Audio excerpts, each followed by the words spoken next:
Even people without faith are searching for God. Now, when you go on a spiritual search, there are certain things that people always run into. One of them that the Ecclesiastes writer talks about is pain. What do we do about pain? What do we do about the problem of pain? What do we do about the evil and suffering and injustice of the world? There's another problem that you have to deal with if you're a spiritual seeker. What's the other problem? We don't tend to think of it as a problem, but it is. It's a spiritual problem. Same way. See, when you look at evil and suffering, when you look at pain, it's a tremendous puzzle, but there's pointers to God in it. Pleasure is a puzzle. Pleasure is a problem, and pleasure has a lot of pointers in it. So I thought in my heart, come now, I will test you with pleasure to find out what is good. But that also proved to be meaningless. Laughter, I said, is foolish, and what does pleasure accomplish? I tried cheering myself with wine and embracing folly. My mind still guided me with wisdom. I wanted to see what was worthwhile for men to do under heaven during the few days of their lives. I undertook great projects. I built houses for myself and planted vineyards. I made gardens and parks and planted all kinds of fruit trees in them. I made reservoirs to water groves of flourishing trees. I bought male and female slaves and had other slaves who were born in my house. I also owned more herds and flocks than anyone in Jerusalem before me.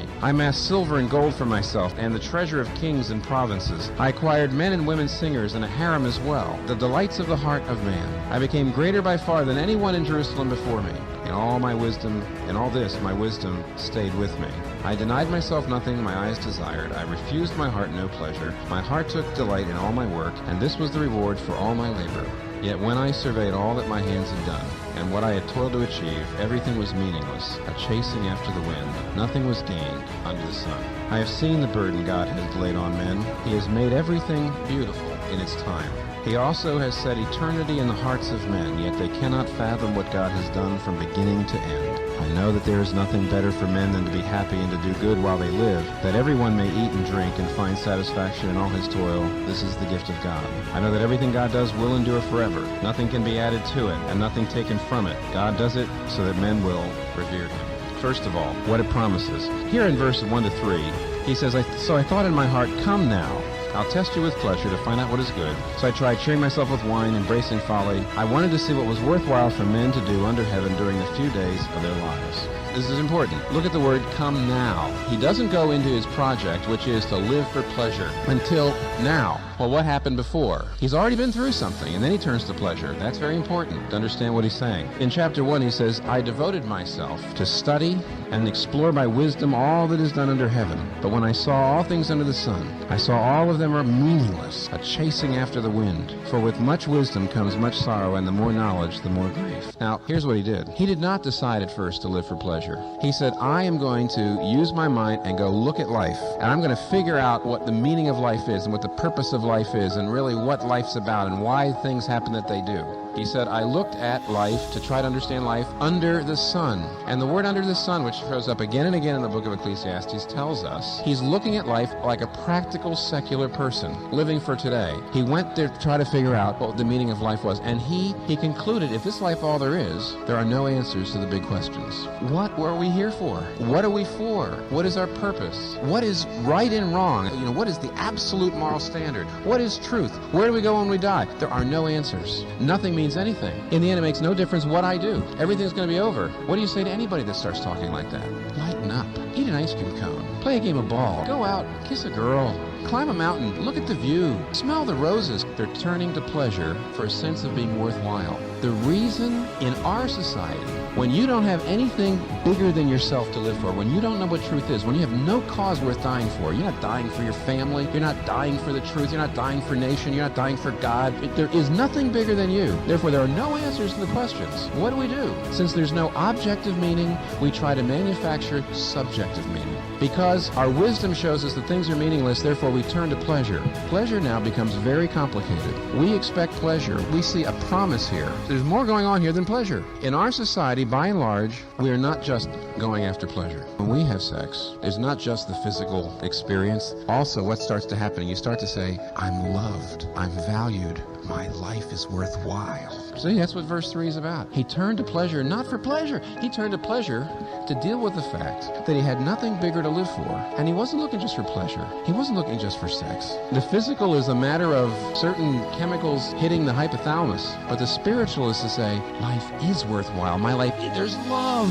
You know, you listen to music, you can't help it. There's a physical thing about music. Something is right in the universe. Something checks out. Luxury items are being sold. Very expensive luxury items. Instead of just being sold to people who live in just a few rich people someplace, they're being sold everywhere. People are putting out an incredible amount of money for luxury items. One of the people who makes these luxury items, you know, was being interviewed, and they asked, you know, look, okay, your sweaters are 20 times more expensive than the next. Are your sweaters really 20 times better than the next competitor? And what does he say? We sell dreams. There's something more than pleasure going on here.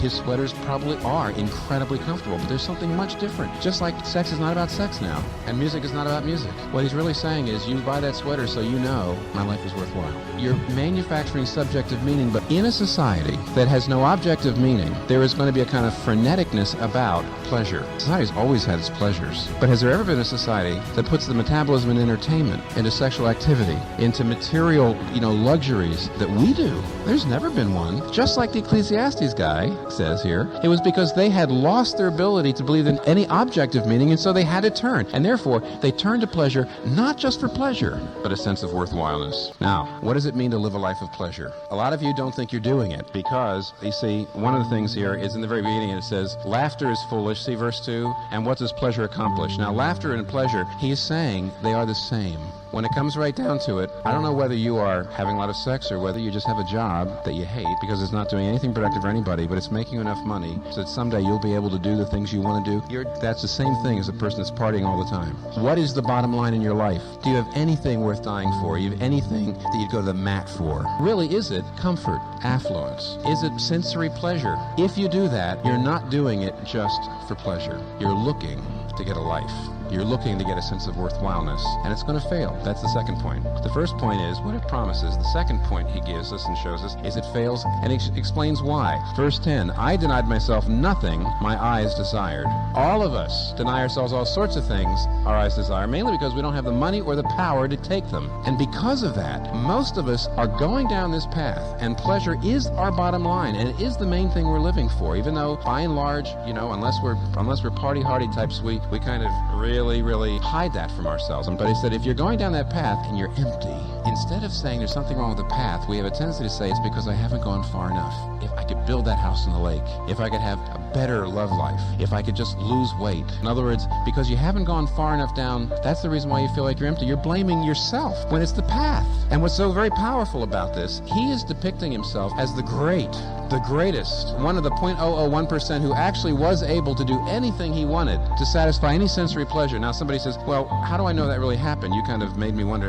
is this person really a king, or was he taking the role of a king? It doesn't matter. Here's what he's trying to say. I challenge you. Look at the lives of the people who are in that 0.001%. Read their biographies, read their interviews. They found exactly what he has. The reason they're so unhappy and the reason they're so devastated is they're not living in the veil of illusion that we are, because they got to the end of the road and there was a dead end. And we're empty, but we say, well, if I only got them further down. Well, they got down there. That's the reason why they're so unhappy. They're not unhappy because they're rich. They're unhappy because they got to the end of the road and they saw they were still just them.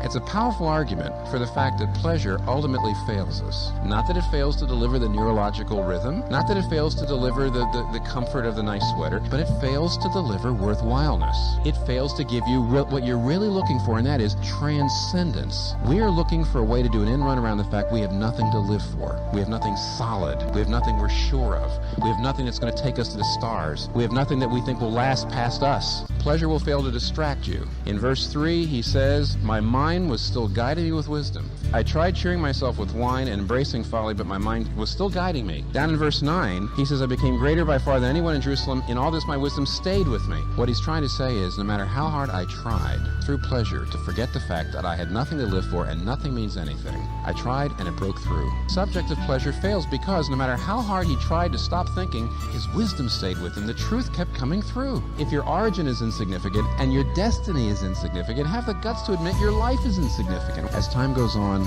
even if it's unconscious or semi-conscious, the fact that you've got nothing to live for, the wisdom breaks through. It creates a grimness. It creates a joylessness, no matter how much pleasure you try to take. But not only does pleasure fail to distract us from the lack of objective reality, but secondly, it fails to satisfy. Because down in verse 11, he says, I looked at it all, and everything was meaningless, a chasing after the wind.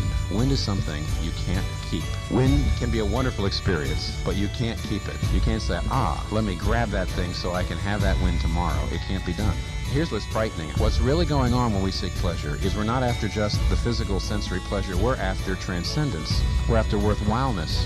Pleasurable agents at first give you a rush, but then there's a tolerance factor. Pleasurable agents will give you a great experience the first time, but the next time it'll take a little more to get the same amount of experience, the same amount of pleasure. The next time a little bit more, and the next time a little bit more, because we adapt, and pleasurable agents wear off in their ability to create pleasure.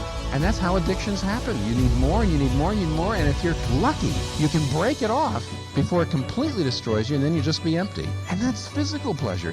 Physical pleasure is like the wind. It doesn't stay. If you give it, if you really rely on it, not if you enjoy it, but if you just rely on it, if you go to it for transcendence, especially, it cannot deliver. The best marriages, the best careers, the best houses, in fact, people who get to the very end of the road find it hasn't come. They're the ones that know the best. Those of us who don't have these wonderful pleasures, we're still in the veil of illusion. We think, if only. No. Why isn't pleasure enough? Why do we want to go beyond? Well, in chapter 3, it says, He has made everything beautiful in His time. He has also set eternity in the hearts of men, yet they cannot fathom what God has done from beginning to end. He says there's all sorts of beautiful things out there. In fact, if you want to know the definition of a pleasure, it's beauty. Something is beautiful rather than instrumental. Something is beautiful if it's pleasurable in itself, just for itself. If you studied art because you had to get an A in a class, and then as soon as the class was over, you never went to see art. Art, fine, okay, it's just instrumental, it's not beautiful. But if afterwards you would go when you didn't have to, when it doesn't get you anywhere, as a matter of fact, it costs you money. Something is beautiful rather than instrumental. Something is beautiful when it gives you pleasure just because of your delight in it, just to see it, just to let it be there, just to put it on your eyes, on your tongue, on your ear, on your heart. That's what something is, it's beautiful. But we have seen that there's something wrong because the beautiful things that we set our hearts on addict us, and yet, at the same time, they don't satisfy us. Why? Well, it's the second clause. He has put eternity in the hearts of men. You know, that's almost a unique verse in the Bible. He has put endlessness in our hearts. And what that means is that there is a desire for an eternal beauty, and that all the beauties that are here, if we set our hearts on them, they disappoint us because they're only the scent of the flower we haven't smelled. Well, what is it? It's the face of God. Psalm 27, verse 4, one thing do I seek after, one thing do I ask for, to gaze on the beauty of the Lord and to inquire in His temple.